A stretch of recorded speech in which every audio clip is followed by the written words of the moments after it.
Occasionally one comes across parents who take the opposite line, who show no interest at all in their children, and these of course are far worse than the doting ones.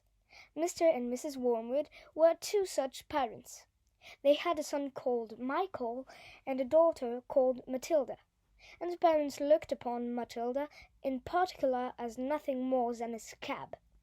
A scab is something you have to put up with until the time comes when you can pick it off and flick it away. Mr. and Mrs. Wormwood looked forward enormously to the time when they could pick their little daughter off and flick her away, preferably into the next county or even further than that.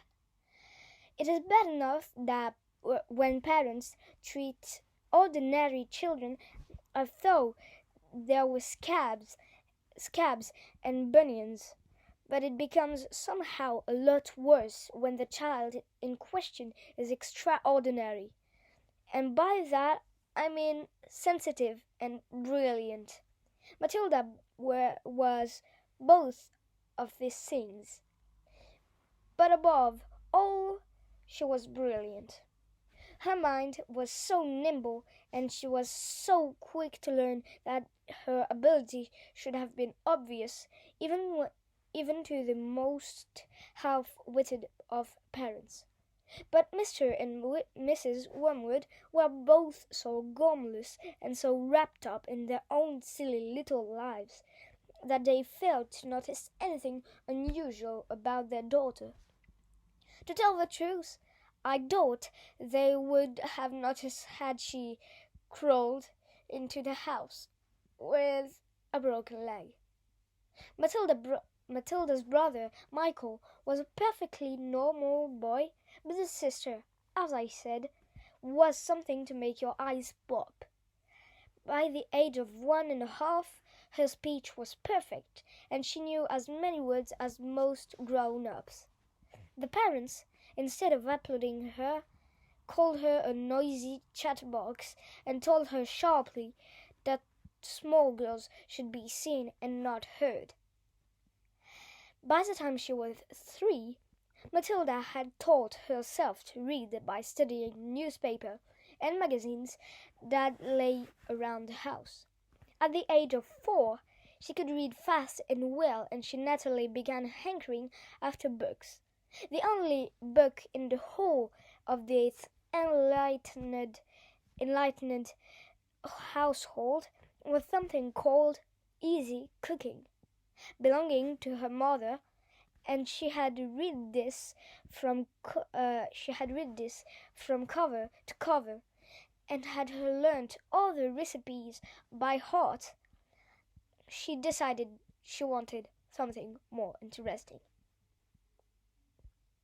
"Daddy," she said, "do you think you could buy me a book?" "A book?" he said. "What do you want a flaming book for?" "To read, Daddy." "What's wrong with the telly, for heaven's sake?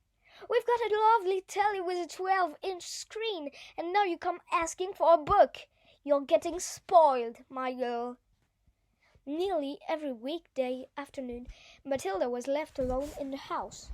Her brother, 5 years older than her, went to school. Her father went to work, and her mother went out playing bingo in a town 8 miles away.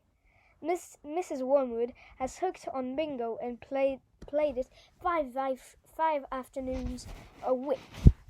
On the afternoon of the day when her father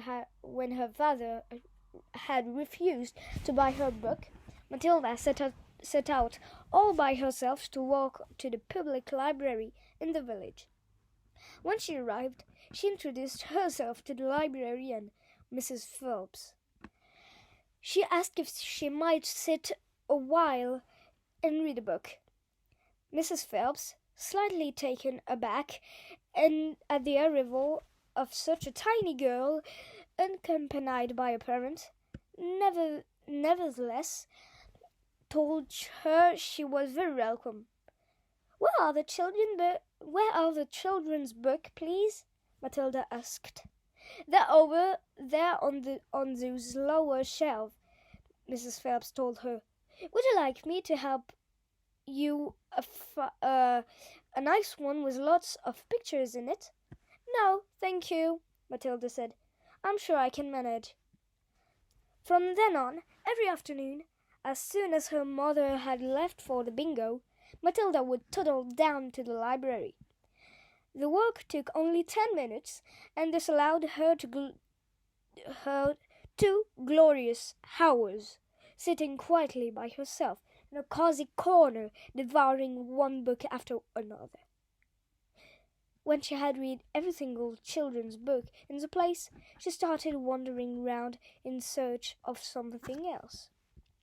Mrs. Phelps, who had been watching her with a fascination for the past few weeks, now got up from the desk and went over to her.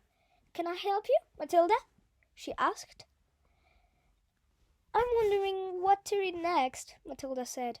I finished all the children's books." "You mean you've looked at the pictures?" "Yes, but I've read the books as well." Mrs. Phelps looked down on Matilda from her great height, and Matilda looked right back up at her. "I thought some were very poor," Matilda said, "but others were lovely. I liked The Secret of Gardening best of all. It was full of mystery. The mystery of the room behind the closed door, and the mystery of the garden behind the big wall." Mrs. Phelps was stunned. "Exactly how old are you, Matilda?" she asked. 4 years and 3 months, Matilda said. Mrs. Phelps was more stunned than ever, but she had the sense not to show it. "What sort of a book would you like to read next?" she asked. Matilda said, "I would like a really good one that grown-ups read. A famous one. I don't know any names." Mrs. Phelps looked along the shelves, taking her time. She didn't quite know what to bring out. How, she asked herself, does one choose a famous grown-up book for a 4-year-old girl? Her first thought was to pick a young teenager's romance of the kind written for the 15-year-old schoolgirls. But for some reason, she found herself instinctively walking past that particular shelf. "Try this," she said at last. "It's very famous and very good. If it's too long for you, just let me know and I'll find something shorter and a bit easier."